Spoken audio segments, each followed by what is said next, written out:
갈까요? 빌런입니다. 이번에 리뷰할 브랜드는 해밀턴, 모델은 카키필드 메카니컬 36입니다. 해밀턴은 미국에서 탄생해서 미 군납 이력을 가진 스위스 시계 브랜드입니다. 밀리터리 워치를 좋아하는 시계 덕후들 사이에서는 대체가 불가능한 시계 브랜드고요. 이번 카키필드 36은 공식적으로 FAPD 5101의 복각입니다. 필드 앤드 에비에이션 퍼스널 디파트먼트, 베트남전 당시 공군 항법사에게 지급됐어요. 생산기간 딱 한 달, 그리고 미 독립 250주년을 맞아 해밀턴이 이 필살기를 꺼내 들었습니다.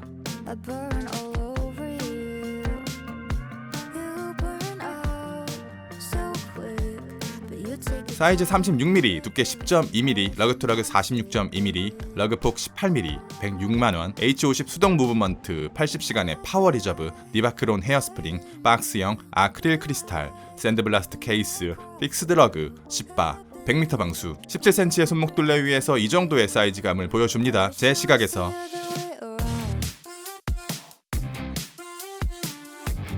뒤에서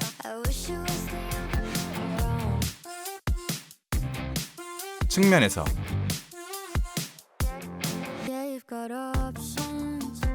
가인의 시선에서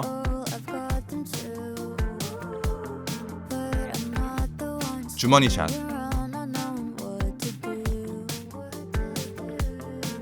러그토러그가 길다고 말씀하시는 분들이 계신데요. 저는 이 시계의 러그의 길이가 크게 중요한 요소는 아닌 것 같아요. 애초에 되게 작은 사이즈의 시계고요. 이게 만약에 나토가 아닌 일반적인 투피스 스트랩이었다면 러그 홀과 케이스 사이의 공간이 흉해 보였을지도 모르겠는데, 나토가 강제되다 보니까 그 허함은 겉으로 드러나지 않고요. 짧은 러그는 두꺼운 나토가 들어가지 않는 불상사도 생겨요. 오히려 저는 마치 토종닭같이 길고 튼실한 러그의 단단한 이미지가 시계를 오리지널보다 더 터프한 느낌으로 만들어주는 것 같습니다. 다이얼의 디자인은 기존의 카키필드와 거의 동일합니다. 미군 밀리터리 워치가 가지고 있는 24시간계와 짙은 밤색 매트 다이얼, 그리고 주사기 핸즈. 그런데 타이포그래피의 컨셉이 완전히 볼드하게 바뀌었습니다. 해밀턴 표기를 보면 38은 마치 짱구 엉덩이 같은 귀여운 폰트를 사용하는데 36은 기울어진 산세리프 이탈릭체를 사용합니다. 과거 1970년대 미군에서 자주 쓰던 폰트 디자인이고요. 복각하면서 같이 딸려온 것 같습니다. 그리고 시계를 구성하는 다른 디자인 파트들도 이 감성을 따라 굉장히 볼드하게 바뀌었습니다. 동글동글하게 성격 좋아 보이는 38 아라빅 인덱스와 조금 까칠하게 보이는 36의 아라빅 인덱스, 바형 분인덱스 마커도 완전히 다르죠. 36이 더 얇고 딱딱한 디자인으로 바뀌었습니다. 핸즈의 디자인은 동일한데 너비 밸런스가 더 샤프하게 변했고요. 초침의 끝도 더 매력적으로 변했다고 생각합니다. 다이얼의 색상은 육안으로는 되게 비슷해 보이는데 컴퓨터로 색상을 추출해서 분석을 해보니까 36은 좀 더 어둡고 깊은 블랙 차콜이고요. 38은 아주 미세하게 더 밝은 흑청 그레이입니다. 둘 다 다이얼 내부의 빌드 퀄리티는 거의 동일해서 우열을 가릴 수 없어요. 지금 보니까 38도 꽤 잘 만들었네요. 이렇게 두 시계를 비교해서 보면 36과 38 둘 다 서로 다른 매력적인 모델입니다. 하지만 이건 제가 가진 사기적인 촬영 기술이 더해졌기 때문이에요. 농담이고요. 현실 세계에서는 이렇게 보이지 않아요. 글래스 때문인데 38의 글래스는 무반사가 없는 도미형 사파이어 글래스이기 때문에 이렇게 깨끗한 다이얼을 있는 그대로 볼 수 있는 환경은 현실 세계에서 절대 나오지 않습니다. 시계 다이얼보다 얼굴이 더 잘 보일 거예요. 하지만 36의 아크릴 글래스는 그렇지 않습니다. 안 그래도 아크릴 글래스는 빛을 되게 부드럽고 따뜻하게 받아들이고요. 현실 세계의 수많은 노이즈들을 걸으면서 흐릿하게 만들 수 있는 힘이 있기 때문에 두 시계의 실물의 매력은 아주 큰 차이를 보이게 됩니다. 애호가들이 이것에 열광하는 거고요. 글래스의 형태도 다릅니다. 38은 IWC 마크 같은 현대적인 파일럿 워치가 종종 사용하는 둥그스름한 도면 글래스고요. 36은 사각사각한 박스형 글래스입니다. 그리고 전체적인 시계의 라인도 글래스를 따라갔기 때문에 38은 부들부들한 거북이, 36은 쫑긋한 토끼 같은 느낌을 줘요. 그런데 일반적으로 오리지널 빈티지 워치의 글래스의 형태나 아크릴 소재를 활용한 복각 시계들을 보면 벤누스의 DTU처럼 윗면은 돔형,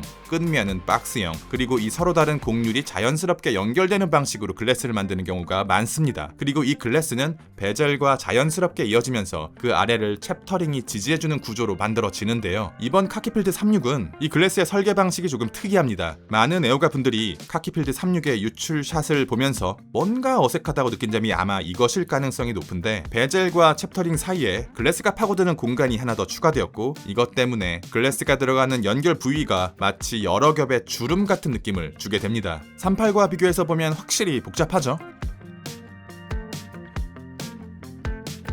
더 자연스럽고 쉽게 만들 수 있는데 왜 이렇게 복잡하고 불편하게 만들었을까? 제 나름대로 추측을 해보자면, 과거 해밀턴은 아크릴을 사용한 복각 시계를 만든 적이 있습니다. W10인데요. DTU처럼 자연스러운 글래스 디자인을 가지고 있지만 애호가분들은 잘 아시다시피 W10은 글래스가 터지는 설계 측면에서의 치명적인 오류가 있습니다. 그래서 해밀턴이 이번 아크릴 글래스의 설계는 조금 보수적으로 한 게 아닐까 조심스럽게 추측해 봅니다. 이 시계에는 스프링바가 없습니다. 스프링바가 케이스에 고정되어 있는 픽스드 러그거든요. 오리지널도 역시 전장에서 스트랩이 빠지는 사고를 막기 위해 픽스드 러그로 만들어졌고, 그 형태도 같이 복각을 했습니다. 그래서 현실적으로 나토를 제외하고는 줄질이 불가능해요. 그래서 되게 작고 얇은 사이즈의 시계지만 재치인 투피스 나토 스트랩, 최소한 원패스 나토 스트랩을 사용해야 하기 때문에 실제 두께는 최소 2mm는 더 두꺼워지고 러그 투 러그도 비슷하게 길어지는 것 같습니다. 착용감이 중요하고 줄질 를 자주 하는 분들에게는 치명적인 단점이에요. 복각을 바라보는 시선의 차이인 것 같아요. 예전에 저였다면 과거의 오리지널을 똑같이 만드는 것을 복각의 최우선 목표라고 생각했었는데요. 최근에는 이 생각이 조금 달라졌어요. 창세기 전이나 포 같은 사과 같은 명작 게임들을 현 시대에 복각한다고 한들 크게 매력적으로 느껴지지 않더라고요. 시계도 비슷할 거라고 생각해요. 오히려 현대의 기술과 현대의 비유로 어느 정도의 재해석이 들어가야 좀 더 맛있는 복각이 될 거라고 생각합니다. 모든 것들이 완벽하지만 픽스드 러그 하나만큼은 제약에 가깝게 느껴져요. 시계에는 샌드블라스트 마감이 입혀져 있습니다. 여기서 카키필드 38과 빌드 퀄리티의 차이가 나는데요. 38은 가벼운 색감과 거칠고 우둘투둘한 샌드블라스트, 36은 무겁고 매끈하면서 고급스러운 샌드블라스트입니다. 이 차이는 육안으로도 구별돼요. 시계의 완성도는 케이스백에서도 드러납니다. 케이스의 마감과 완벽하게 통일된 36의 케이스백과 아예 다른 부품을 활용한 38과의 차이는 큰 편이고, 버클 같은 하드웨어에서도 36에 더 많은 힘을 준 것을 알 수 있습니다. 시계 덕질에 초입에 계신 분들에게 이런 군용 시계는 매력적으로 보이지 않을 가능성이 높아요. 그리고 그걸 더 어렵게 만드는 아크릴 글래스와 수동 무브는 아주 강력한 구매 방지책이 될 거라고 생각하는데, 2-3년 정도만 시계질을 더 즐기시다가 여러 시계들을 경험해 보시고 반짝거리는 럭셔리 워치가 물리기 시작할 때쯤이면 아마 새롭게 보일 가능성이 높습니다. 미국 군용 시계의 계보에서 지금 이 순간 살 수 있는 최고의 선택지를 고르라면 해밀턴 카키필드 메카니컬 36과 벤누스 DTU EAP 이 두 가지 모델이라고 생각합니다. 가격도 비슷하고요. 헤리티지는 둘 다 충만합니다. 줄질이 자유롭다는 점, 그리고 36보다 더 자연스러운 곡률에 무반사까지 완벽하게 잡아준 건 DTU가 카키필드 36보다 더 앞서는 장점이라고 생각합니다. 하지만 스와치의 사기적인 수동 무브먼트와 아이코닉으로서의 힘은 카키필드에 손을 들어주고 싶습니다. DTU 34mm, 카키필드 36mm, 핸즈의 질감과 다이얼 속 브랜드명의 표기 유무는 호불호가 갈리는 요소인데요. 그런데 막상 같이 놓고 보면 두 시계는 너무 달라요. 카키필드 36은 되게 작은 콧불소 같은 이미지를 가지고 있고요. DTU는 귀여운 박쥐의 이미지를 가지고 있어요. DTU에 비해서 카키필드 38은 많이 부족한 퀄리티를 가진 시계였는데, 이번 카키필드 36에서 거의 동일한 수준까지 따라온 것 같습니다. 이 군용 시계는 정말 너무나 매력적으로 나왔습니다. 그런데 제가 우려되는 한 가지는 해밀턴이 한국을 바라보는 태도의 변화에 대한 것입니다. 동일한 모델을 미국과 일본에 출시하면서 어떤 국가에는 한정 각인과 매력적인 와치롤에 추가 스트랩을 제공해주고 어떤 국가에는 군용 패키징과 저렴한 가격과 추가 스트랩을 제공해줍니다. 반면 한국은 일반판이에요. 일본 대비 가격적인 메리트도 없고요. 추가적인 구성품도 없고 마킹은 당연히 없습니다. 시계의 실물을 볼 수 없고요. 보지도 못한 채 시계를 구입해야 하는데 심지어 시계 가격을 완납해야 하고 이제는 예약도 받지 않고 예약 가능 일자조차 알려주지 않습니다. 마치 해밀턴이 파텍 필립, 블랑팡, 롤렉스 같은 하이엔드 브랜드가 된 것 같아요. 그런데 그 하이엔드 브랜드들조차 이렇게 국가별로 구성품에 차별을 두지 않아요. 만약에 이번에 해밀턴의 방식이 먹히게 되면 한국은 다음에 또 차별 대우를 받을 것이고 기회가 될 때마다 해밀턴은 이런 판매 방식으로 한국 애호가들의 마음을 아프게 할 겁니다. 그러면 다른 메스티지 브랜드들도 이렇게 말하겠죠. 우리도 따라해볼까?